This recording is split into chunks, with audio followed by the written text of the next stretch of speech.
News 18 के social media platform पर आपका स्वागत है। मैं आपके साथ साइमा परवीन।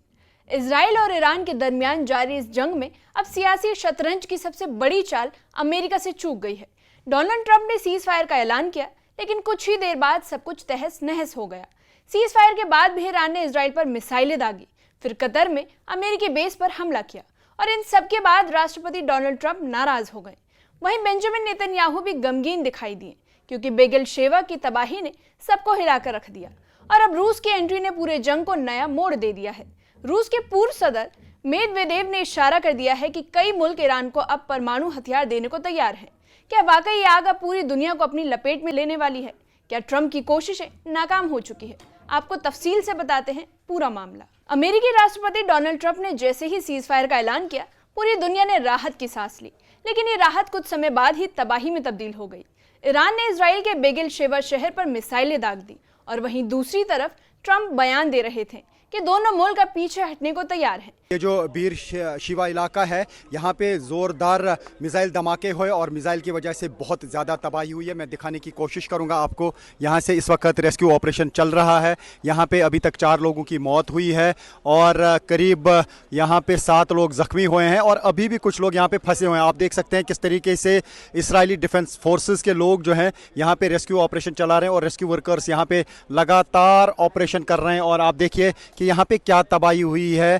पंकज, यहाँ पे जो तबाही हमको देखने को मिलती है उसे अल्फाज में बयान करना मुश्किल है, क्योंकि लगातार टेल अवीव हो, हाइफा हो या बाकी कुछ एरियाज़ हों, ईरान के मिसाइल्स ने इन एरियाज़ को दहलाया। और आज जब डोनाल्ड ट्रंप की तरफ से स्टेटमेंट आया, उसके फ़ौरन बाद जो है ईरान की तरफ से मिसाइल स्ट्राइक्स की गई और उसमें अभी तक 4 लोग जो हैं वो उनके मारे जाने की यहाँ पे कंफर्मेशन मिली है। और मैं थोड़ा आगे दिखाने की आपको ये दिखाने की कोशिश करूँगा, हालांकि आगे मौका नहीं है जाने का, लेकिन फिर भी मैं आपको यहाँ से दिखा रहा हूँ। ये तबाही आप देख सकते हैं किस तरीके से गाड़ियाँ यहाँ पे बिल्कुल तबाह हो चुकी हैं।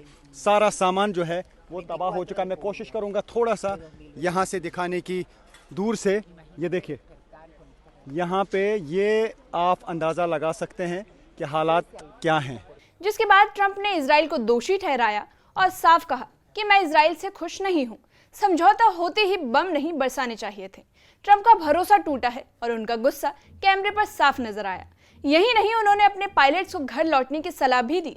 ईरान ने इजराइल के बेगल शेवा शहर को निशाना बनाते हुए कई बैलिस्टिक मिसाइलें दागी। एक रिपोर्ट के मुताबिक एक मिसाइल सीधे एक रिहायशी इमारत पर गिरी, जिससे 9 लोगों की मौत और 25 से ज्यादा लोग घायल हो गए।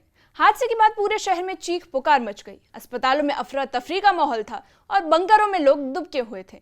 यह हमला उस समय हुआ जब ट्रंप सीज फायर की बात कर रहे थे। यह हमला दिखाता है कि ईरान अब इजराइल के भीतर गहराई तक वार कर सकता है। बेगल शेवा पर ईरानी मिसाइलों की बरसात के बाद इजराइल ने चुप रहने की जगह जवाबी हमलों का आदेश दिया। इजराइल के रक्षा मंत्री इजराइल काट्स ने सेना को खुली छूट दी है कि तेहरान और बाकी सैन्य ठिकानों को टारगेट किया जाए। ये वही इजराइल था जिसने कुछ दिन पहले ही ऑपरेशन रोकने का ऐलान किया था। लेकिन अब हालात बदल चुके हैं। जनता में गुस्सा है और नेतन्याहू सरकार पर दबाव बन गया है। यही वजह है कि इजराइल अब सीधा तेहरान पर हमला करने की बात कर रहा है। वहीं डोनाल्ड ट्रंप इस पूरे घटनाक्रम से बुरी तरह नाराज हैं और ये नाराजगी सिर्फ ईरान से नहीं बल्कि इजराइल से भी है। ट्रंप ने कहा कि जब मैंने 12 घंटे की मोहलत दी थी तो इजराइल को पहले ही घंटे में हमला नहीं करना चाहिए था। उन्होंने इसे बड़ा उल्लंघन करार दिया और साफ कहा कि उन्हें इस जवाबी बमबारी से बेहद नाखुश हैं। साथ ही उन्होंने ये भी इशारा किया कि अब अमेरिका अपने पायलट्स को घर वापस बुलाने पर विचार कर सकता है। ट्रंप का स्टैंडर्ड दिखाता है कि अमेरिका जंग को खींचना नहीं चाहता, लेकिन सीज फायर की गरिमा दोनों पक्षों ने तार तार कर दी है। जिस इजराइल के कहने पर अमेरिका ने अपने B-2 स्टील्थ बॉम्बर्स और 30 टॉमहॉक मिसाइलों से ईरान के नतांज, इस्फहान और फोर्दो जैसे अहम न्यूक्लियर मराकज को निशाना बनाया था, उसे इजराइल ने अब सीज फायर का नाता तोड़ते हुए एक बार फिर ईरान पर हमला शुरू कर दिया है। अमेरिकी सदर डोनाल्ड ट्रंप इस हरकत से बेहद नाराज हैं। व्हाइट हाउस में नाटो शिखर सम्मेलन के लिए रवाना होने से पहले ट्रंप ने कहा कि मैं सीज फायर उल्लंघन से खुश नहीं हूं। इजराइल बम मत गिराओ। उन्होंने सख्त लहजे में कहा कि अगर हमले जारी रहें तो इससे बड़ी गलती मानी जाएगी। ट्रंप ने इशारा दिया है कि शायद एक मिसाइल समंदर में फेंकी गई थी, लेकिन वो चूक कर सीधे इजराइल पर गिर गई और यही जंग को फिर भड़का रहा है। जंग के इस दौर में रूस की एंट्री और भी खतरनाक बन सकती है। रूस के पूर्व राष्ट्रपति दिमित्री मेदवेदेव ने सोशल मीडिया पर बयान दिया है कि अब कई देश ईरान को गुपचुप तरीके से परमाणु हथियार देने के लिए तैयार हैं।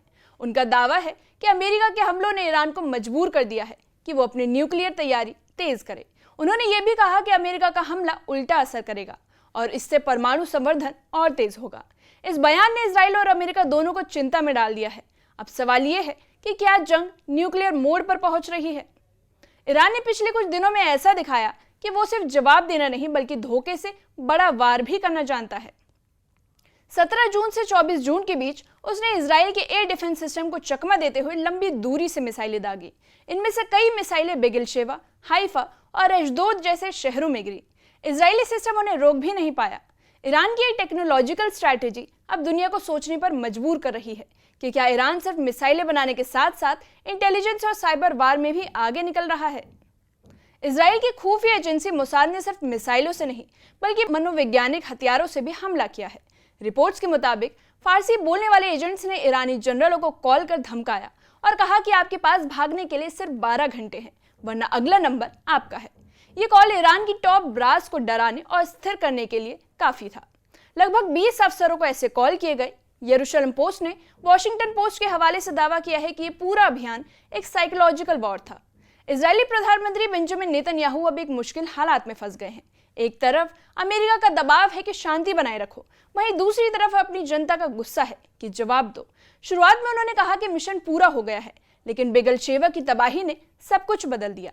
अब उनके मंत्री खुलकर युद्ध की बात कर रहे हैं, अंदर से दबाव, बाहर से आलोचना। ऐसे में नेतन्याहू के लिए संतुलन बनाना मुश्किल होता जा रहा है। वहीं अमेरिका के राष्ट्रपति डोनाल्ड ट्रंप की झुंझलाहट अब साफ दिखाई दे रही है। उन्होंने कहा कि इजराइल को बम नहीं गिराना चाहिए था। एक रॉकेट अगर गलती से फायर हुआ तो जवाबी हमला क्यों किया गया? ट्रंप ने चेतावनी देते हुए कहा कि अगर जंग इस तरह चलती रही तो अमेरिका पीछे हट जाएगा। उनका ये बयान न सिर्फ नेतन्याहू सरकार के लिए एक झटका था बल्कि पूरे नाटो के लिए एक संकेत भी था कि अब अमेरिका जंग को बढ़ाने के मूड में नहीं है। बेगिलशेवा से लेकर इस्फहान तक अब सिर्फ मिसाइलें नहीं बल्कि डर भी फैल चुका है। इजराइल में लोग बंकरों में छुपे हैं, स्कूल बंद है और सड़कों पर सन्नाटा पसरा है। ईरान में भी हालात कुछ अलग नहीं है। एयर रेड, सायरन और दहशत हर जगह है। ये जंग अब सिर्फ बॉर्डर के नहीं बल्कि लोगों की जिंदगी में भी घर कर गई है। जब रूस के बड़े नेता ये कहें कि ईरान को एटमी हथियार मिल सकते हैं तो खतरा साफ दिखाई देता है। अमेरिका के बमों का असर उल्टा हो रहा है। अब बात सिर्फ जवाबी मिसाइलों की नहीं रही बल्कि न्यूक्लियर वॉर की होने लगी है। दुनिया के लिए ये वो मोड़ है जहां एक छोटी चिंगारी बड़ा धमाका बन सकती है। अब सबकी नजरें 4 देशों पर हैं, ईरान, इजराइल, अमेरिका और रूस। ट्रंप का अगला कदम क्या होगा? क्या ईरान परमाणु हथियार ले पाएगा? सियासी बिसात बिछ चुकी है और हर चाल खून से लिखी जा रही है। दुनिया थमी हुई सांसों के साथ इंतजार कर रही है कि अगली मिसाइल कब, कहां और किसकी ओर चलेगी। इस मामले पर आपकी क्या राय है? कमेंट सेक्शन में कमेंट करके बताइए।